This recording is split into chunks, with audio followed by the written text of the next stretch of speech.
Еве следуваат минутите за нашето здравје.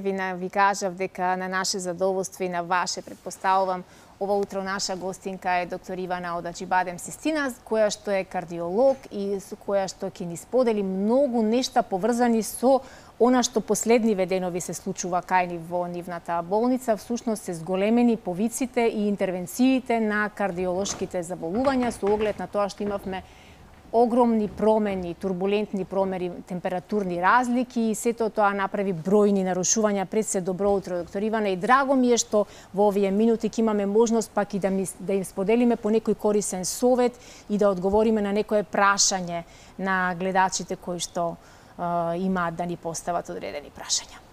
Пред се ви благодарам на поканата, срдечниот прием, што овие минути заедно ќе ги посветиме да ги едуцираме и да им помогнеме на вашите гледачи, нашите пациенти, клиенти, кои што нормално верувам ја следат будно вашата емисија. Така, како специјалист по кардиологија во една од најреномираните здравствени приватни болници кај нас, верувам дека имате огромно искуство и верувам дека секојдневно се соочувате со секакви приказни. Кои се најчестите проблеми кои што деновиве ги имавте поврзани со промените на времето?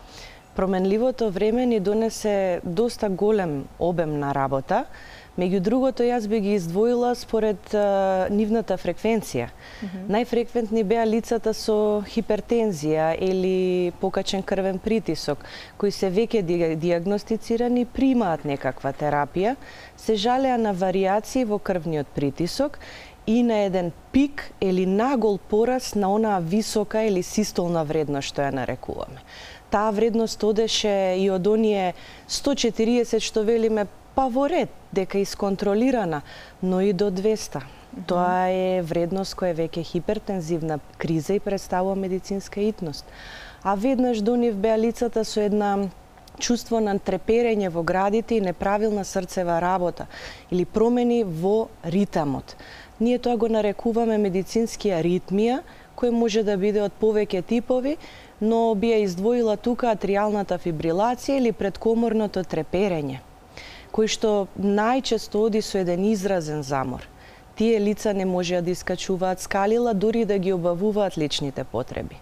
И нормално, на крај, апсолутно, тоа е и заштитниот знак на кардиологијата, е она рака на градите, што значи градна болка и тогаш веќе имаме сериозна работа пред нас, тоа е срцевиот удар или исхемичните компликации. Да, се уште спаѓаат овие болести во двете најчести причини за смртност кај популацијата и светска и кај нас во македонски рамки. Иако некогаш од кардиоваскуларни болести страдаа луѓето постари од 70 години, сега границите се доста спуштени, така нели? Која е најпогодена категорија на жени и мажи?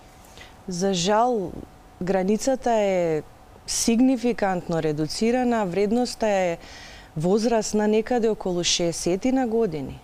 А дури се презентираат и лица веќе од 40-тата. Значи, навистина се фрапантни оние гледки кои ги гледаме во секојдневието. Најчесто тие се презентираат во ургентниот центар. Тоа се ургентни состојби кои со еден запис, односно електрокардиограм, веднаш побаруваат од нас да действуваме. Не се тоа лица кои доаѓаат во амбулантски услови, понекогаш да, кои што ја занемариле градната болка и очекуваат тоа да помине, или очекуваат вредноста на крвниот притисок едноставно самата по себе како дошла така и да си оди. Тоа мнение веќе треба полека нели да се менува.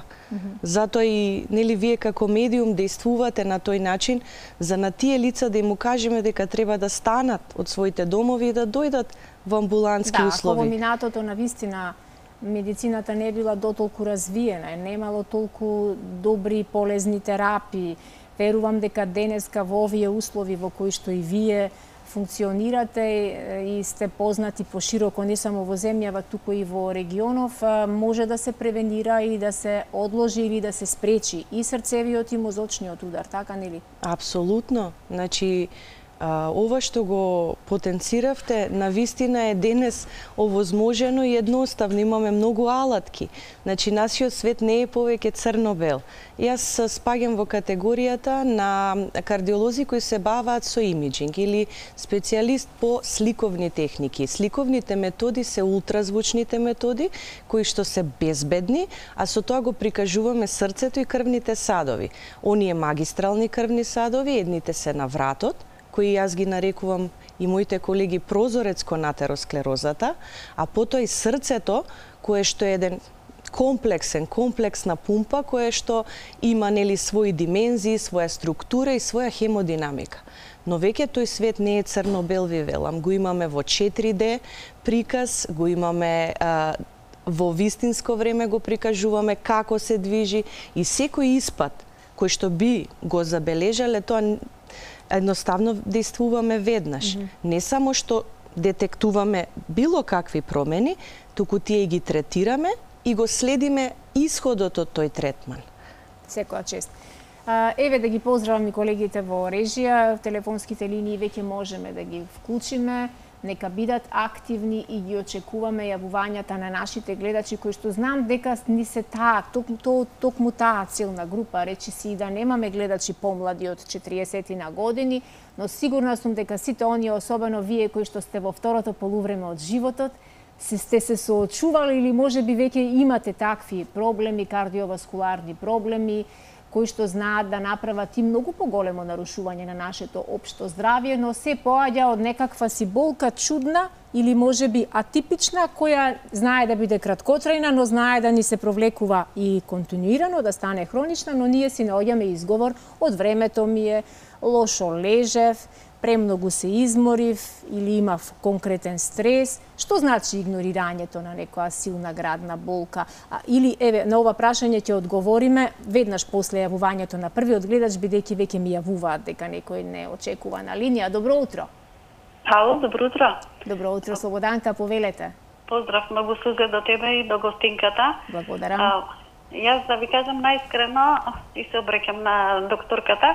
Значи, имам 68 години и мене ми се случува сега последниве неколку месеци, ја не знам што се случува.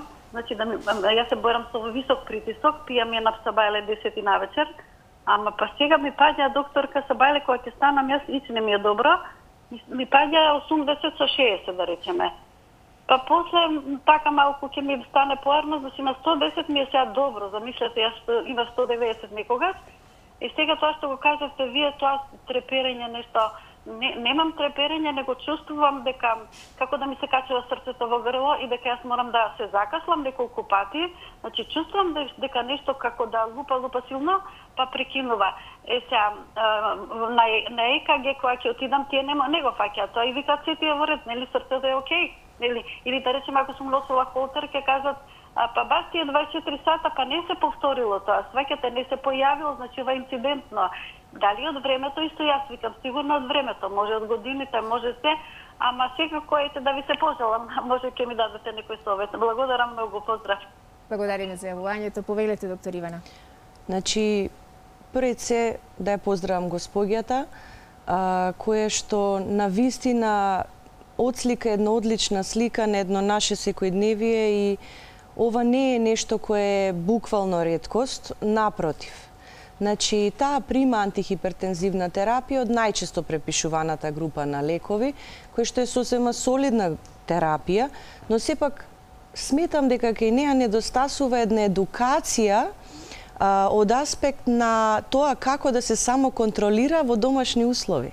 Значи, потребно е само 20 на минути да ја посветиме, еден разговор во кој што ќе се објасни кога е времето терапијата да се преполови, да се испаузира, не мора и наутро и навечер да се зема.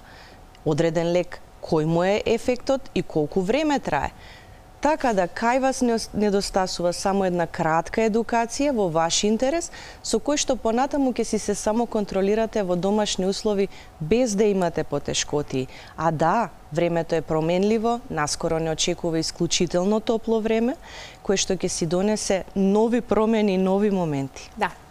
Убав одговор и благодарност до гледачката која вистина толку добро ја отслика, особено дека срцето ѝ се качува во грлото, значи тоа се симптоми кои ги чувствуваат многу луѓе кои имаат кардиоваскуларен проблем или промена. Ајде да го чуеме и следниот гледач и следното прашање. Добро утро.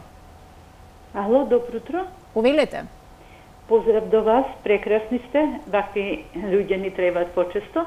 Јас сум 72 години. Пред едно 8-9 месеци добив едно брадихардија, што ми прескакаше срцето, споро работи и појдов на кардиологија, ми дадоа холтерот, се установи дека навечер има повеќе прескакање. Јас и преку ден ги осеќав, меѓутоа ништо конкретно, верапамилот ми го дадоа, но читав дека ако е пулсот под 60, не смеете да ги пиете. А мене пулсот се достигнува 40, 42 до 48, значи 50. Сега ме пратија да не тироидната жлезда, испитав на ендокринологија, на граница си, не си за лекови, пи го селено 3 месеци, па ќе видиме, ајде селенот го пием од 100 милиграми, меѓутоа само иницијативно зедов да пијам андол 100, до сега никакви лекови не сум пиела за ништо. И за шекерот е во ред и така. Сега сакам да ја прашам докторката дали грешам што го зедов само андолот, веќе 2 месеци 3 го пијам и кога да го пијам, дали навечер, дали на бајле од 100 и малце како да ми е малце по-добро.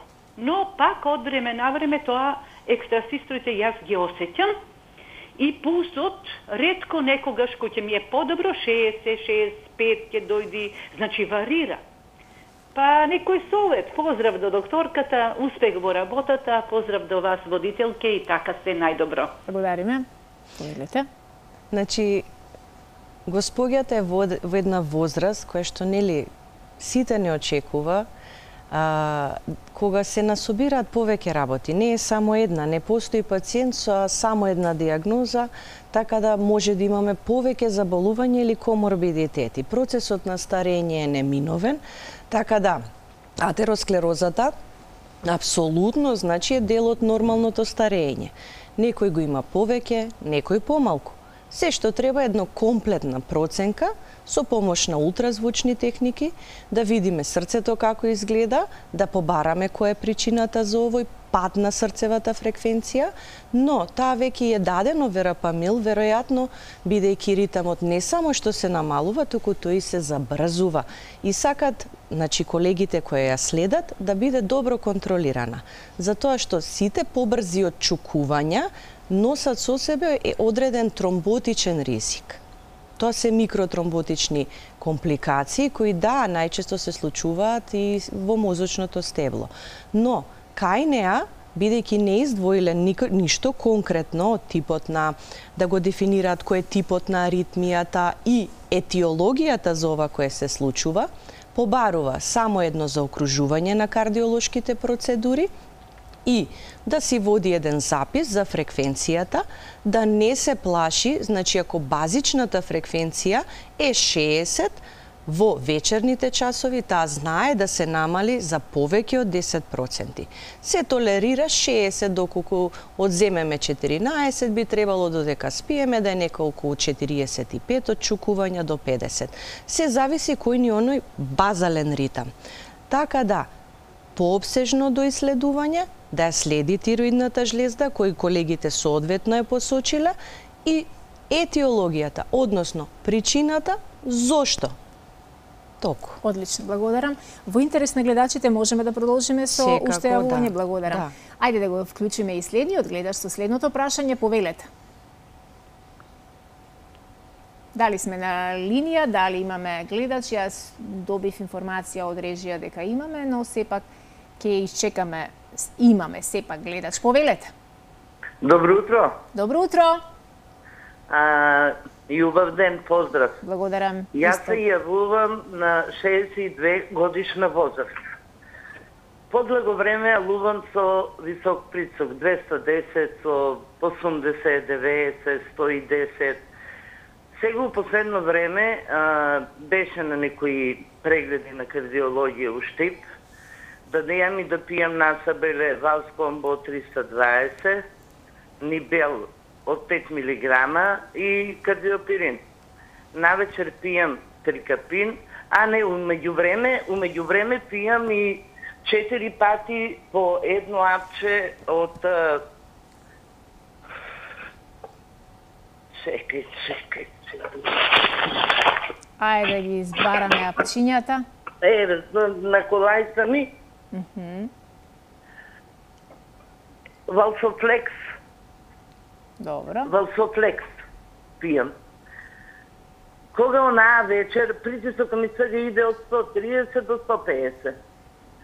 Не синојќи онаа вечер, кај 12 по саат, кад ме стегна нешто за шијата, без силно лупање, што да ти кажувам. Стана, измери притисокот, беше 154, 180, а 110 откуцаја.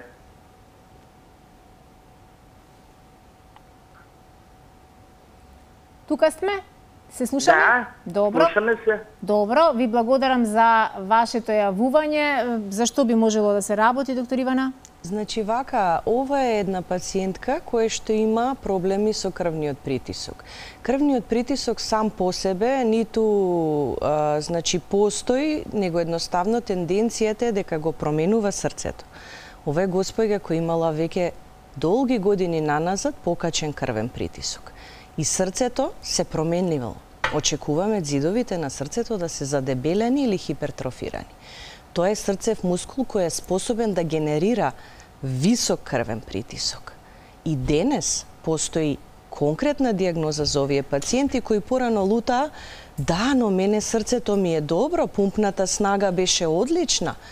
Точно, пумпната снага е одлична, но тоа не е ефикасна лева комора и денес се нарекува срцева слабост со презервирана ежекциона фракција, но спаѓа под капата на срцева слабост. И апсолутно оваа господја може да има промени во ритамот на кои апсолутно треба да се обрне внимание. Да.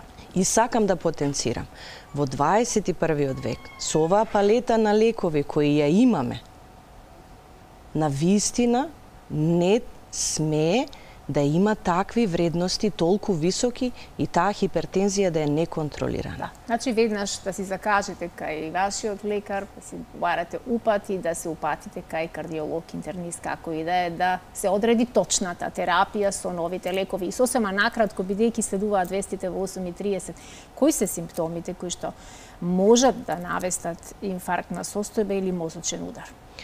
Значи, пред се обрнуваме внимание на болката. Болката е наш најголем пријател. Иако велат, болка, таа хронична болка, зошто? Да, значи болката, најчесто кај мажите, таа има типична презентација и или како тупаница на раката, или се стегаат, ја чувствуваат како тежина, притисок, како плоча да имаат на градите. Како ја опишуваат? Како жарење, стегање, тежина и препотување. Тоа е, велиме, профузна диафореза, каде што челото се оросува, телото е загрозено и се брани со тоа што ќе зголеми од куцаите, лицето е вознемирено бидејќи е исплашено за сопствениот живот. Некогаш знае за раката да се држи како што најчесто лицата на филмовите го презентираат. Но ве молам, не се врзувајте за тие стереотипи. Кај диабетичарите таа е посуптилна. Може да дојде со едно нагло повраќање и еден пресек во желудникот. Да. Така да обратете внимание, тоа се сигнали кои телото ви ги испраќа и нормално сите се за ваше добро. Така, ви благодарам многу за овие утрински корисни совети. Верувам дека ги потсетивме сите кои одамна не биле кај своите доктори и одамна игнорираат некоја болка која не би требало да ја игнорираат. Ова утро со нас беше доктор Ивана Јовановска-Христова, специјалист по кардиологија од Аџибадем Систина. Верувам дека на некоја тема која повторно ќе ги обединува кардиоваскуларните дисфункции ќе говориме во некоја следна дружба. Поздрав до целиот тим.